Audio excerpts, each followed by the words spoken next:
Dark origins, the grim truth behind fairy tales and their child-eating monsters.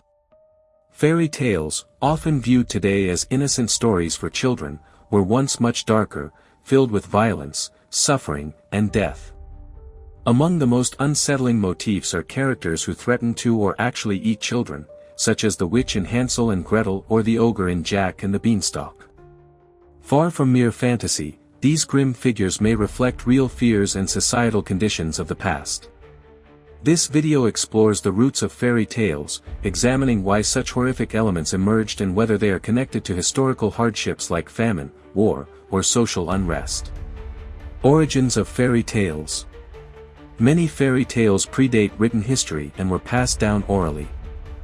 Fairy tales originated from an oral storytelling tradition, likely dating back thousands of years. These stories were initially passed down through generations by word of mouth, evolving and adapting with each retelling. While many known fairy tales were later collected and written down by authors like the Grimm brothers and Charles Perrault, their roots lie in a much older, pre-literate oral culture. Stories were meant not only to entertain but also to warn, teach, or encode survival strategies. Collected and written versions often sanitized or altered the tales over time. Child-eating characters, symbolism and fear. Characters like witches, ogres, or wolves eating children are archetypes of predatory danger. Fairy tales often mirrored real societal traumas. Child abandonment and even infanticide were tragically real in periods of extreme poverty. You probably remember the evil stepmother who convinces her husband to abandon the children in the woods before the whole family starves. But this stepmother was actually a late revision from the Grimm brothers. In the original Hansel and Gretel, it's their own mother who wants to get rid of them. But why? As with all fairy tales, Hansel and Gretel wasn't invented out of thin air. In fact, there's quite a bit of history that gave birth to this hair-raising tale.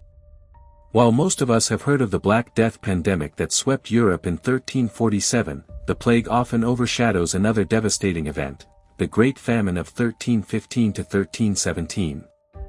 This disaster hit almost all of Northern Europe because of a series of bad harvests. The lack of food caused millions of deaths and put parents in a particularly grim dilemma as they watched their children starve.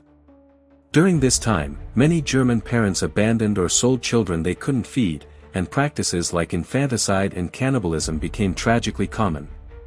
There were even some parents who decided to kill one of their children and eat his or her flesh to survive, and most of the time, the youngest child of the family was the victim. In light of this traumatic historical event, it's no wonder a story like Hansel and Gretel emerged. But where did this cannibal witch come from? Well, firstly, witches have been a part of German folklore, and German history, for a long time. When people think about witch hunts, they often harken back to the hysteria of the Salem witch trials. The Salem witch trials were a series of hearings and prosecutions of individuals accused of witchcraft in colonial Massachusetts between February 1692 and May 1693. But it might interest you to know that only 25 witches actually died in Salem.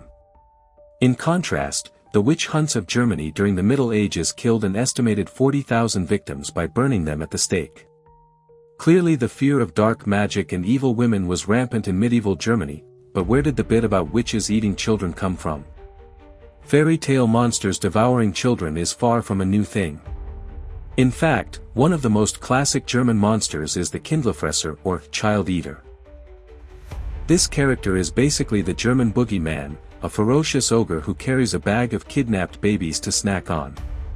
In German lore, witches were the female equivalent of the Kindlerfresser, so it went without saying that witches also ate little children.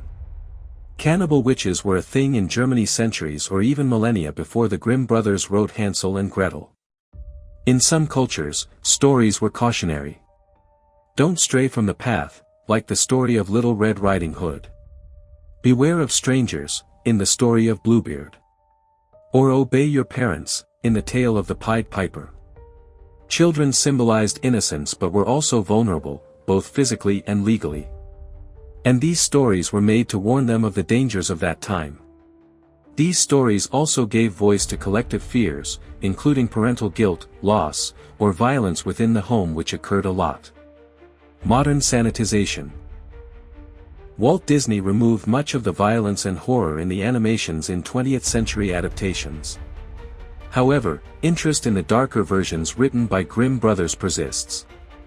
The Grimm fairy tales often appear dark because the stories were originally oral traditions, not intended solely for children, and were meant to teach valuable lessons about life, including consequences and moral guidance.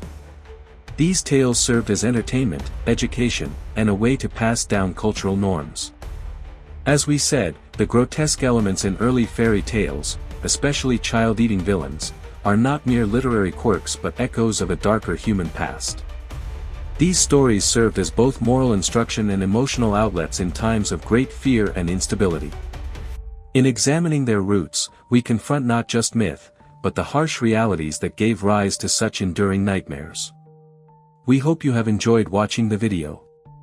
Please subscribe to our channel and introduce us to your friends.